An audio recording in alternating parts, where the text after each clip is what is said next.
In this house tonight. Lord, it's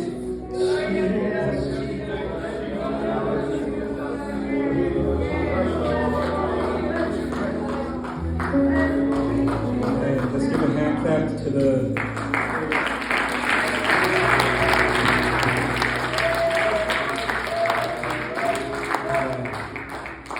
for those who don't know me, my name is Jeremiah Hidalgo, and Aaron told me that he wanted me to tell my testimony. I'm like, man,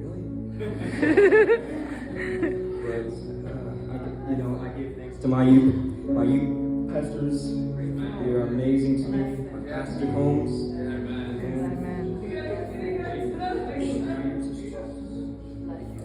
It was in 2011. My parents noticed that I was having bad headaches in the back of my head, and there was times where I would scream at night. I would throw up whenever I would go in their rooms, and they had no idea what was going on. So they took me to a hospital in Casa Grande. Now, they diagnosed me wrong. They said it was a flu, but like they're right there, and I'm screaming, like that can't be no flu, man. So we got home, and to be honest, we didn't know what to do. I was still screaming, I was in pain still, and my parents were just scared. So one day, my dad, he's at work, he gets a call from my mom. And at that time, my mom was so scared because I was on the floor on the carpet and I was screaming in pain, saying, "Daddy, pray for me, Daddy." And my mom was, she was just in tears. And at that time, you're a kid and you have no idea what's going on. So my dad, he gets home. They take us to the hospital in Chandler. And from there, they scanned my brain and all that. And the doctors told my parents that we found an 8-centimeter brain tumor in the back of my head. If you can show the slide up there. And there's me with my parents, and next slide. And there's the picture of the tumor, and my parents were just afraid. I had no idea what was going on. It was insane. They said that if they did some surgery on this thing, it was possible that I wouldn't be able to talk, I wouldn't be able to walk or remember who my family was. Jesus. And as I couldn't imagine what my parents were going through at that time. It's crazy. Jesus.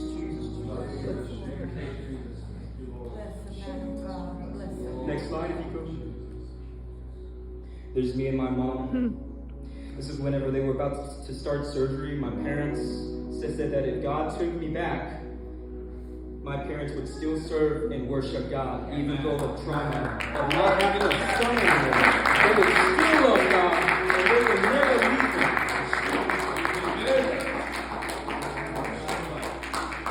Next slide. My mom and dad, they get a call from the doctor's office. The doctor told my parents with a smile.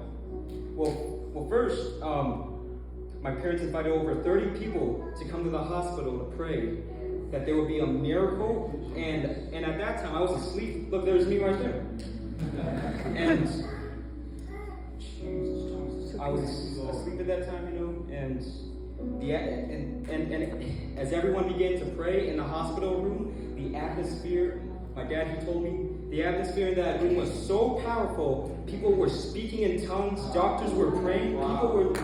People laid hands on the doctors. There was prayer in that hospital. They believed all this. It's amazing what God did.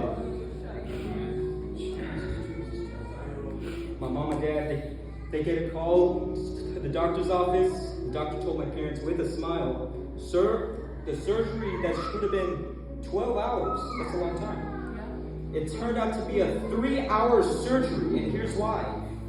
So the doctor said, "When I cut your son's head open, I saw the massive tumor in the back of his head, and I took the suction wand I think was sucking the blood and all that. So he put on the tumor to pull it to see how strong the roots were attached to the brain. And when he pulled it, it felt like butter. The tumor, it was completely dead. It fell to the table. It felt like butter. And the roots that were shown in the MRI completely disappeared. And now I'm here and I'm able to walk. I'm able to jump. I'm able to... There is power in the name of Jesus. What he did wasn't an accident. He did it for a purpose.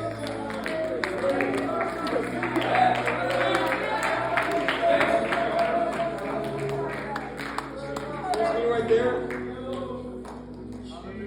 Yes, Jesus. Bless the I Lord. want to let you all know that it's important for us to realize the value of our testimony.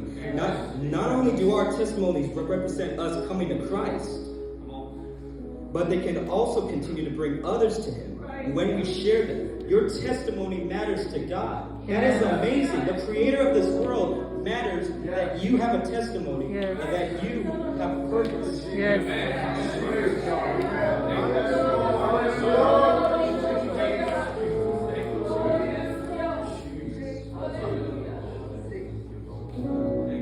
Next slide. There's me and my dad the next day. At this point, I was completely healed. I felt normal, so normal that I was angry. And the reason for that, because I was in a hospital bed, I was naked. Okay, here's where it gets a bit quirky. So these nurses, right? They come near me to see if I was any, I don't know what they were doing, but I pulled their hair for some reason. I was so mad. I pulled one of the nurses' hair, and then I got another nurse by the other hair, and I was so strong. I was beating them up.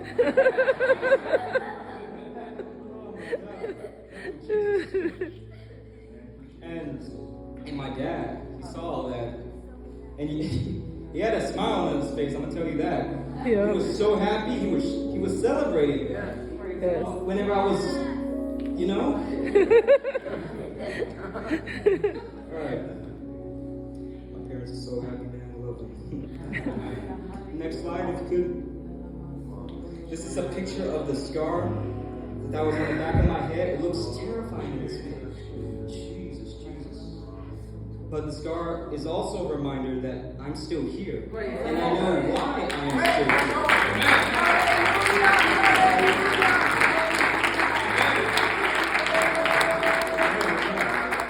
I still have a scar in the back of my head to this day, and all I gotta say, if anyone ever tells me that, do you want to hide that scar, I would say no. Because this scar is a reminder that He healed me.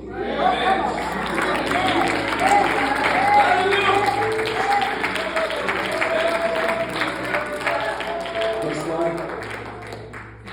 The very next day, I was finally able to go home after almost a week of being in the hospital.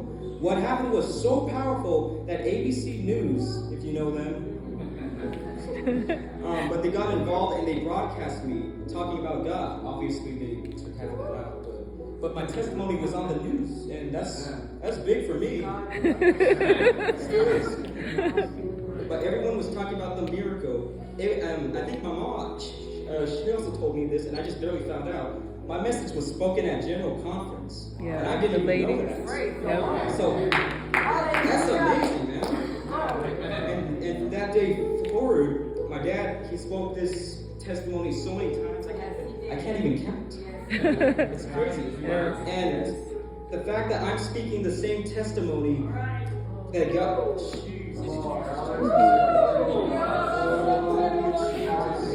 I will never stop preaching. I will never stop preaching about what God has done for me. Because I believe that if someone is going through a sickness or pain, physically or spiritually, God can heal you tonight. If He did it for me, He can do it for you. I declare that in Jesus' name.